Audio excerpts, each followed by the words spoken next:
7 राज्यों की 13 विधानसभा सीटों पर उपचुनाव। बंगाल में सबसे ज्यादा 4 सीटों पर वोटिंग। इनमें पिछली बार भाजपा ने 3 जीती थी। मध्य प्रदेश, पश्चिम बंगाल, बिहार समेत कुल 7 राज्यों की 13 विधानसभा सीटों पर उपचुनाव के लिए 10 जुलाई को मतदान हो रहा है। वोटिंग सुबह 7 बजे से शुरू है, जो शाम 6 बजे तक चलेगी। नतीजे 13 जुलाई को घोषित किए जाएंगे। 10 सीटें विधायकों के इस्तीफे और 3 सीटें मौजूदा विधायक के निधन की वजह से खाली हुई थी। पश्चिम बंगाल में सबसे ज्यादा 4 सीटों रायगंज, रानाघाट, दक्षिणी बागदा और मनिकतला पर उपचुनाव हो रहे हैं। उत्तराखंड में बद्रीनाथ और मंगलोर, पंजाब में जालंधर पश्चिम सीट के लिए वोटिंग जारी है।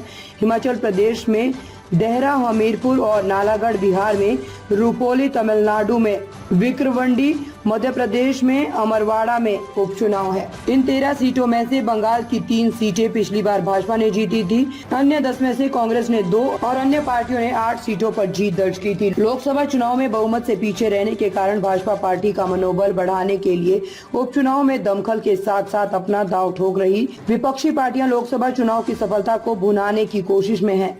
उत्तराखंड में बद्रीनाथ विधानसभा में उपचुनाव के लिए वोट डाले जा रहे हैं। उपचुनाव में सबसे खास बात यह है कि यहाँ के गांव माणा, नीति और द्रोणगिरी के लोग पहली बार अपने गांव में ईवीएम पर मतदान कर रहे हैं। द्रोणागिरी गांव 12,000 फीट की ऊंचाई पर बसा है। यहां पहुंचने के लिए पोलिंग पार्टियां पहले जिला मुख्यालय गोपेश्वर से 100 किलोमीटर का सफर गाड़ी से करती है। उसके बाद 10 किलोमीटर की दूरी पैदल तय की जाती है। इस गांव में 3,838 मतदाता पंजीकृत है।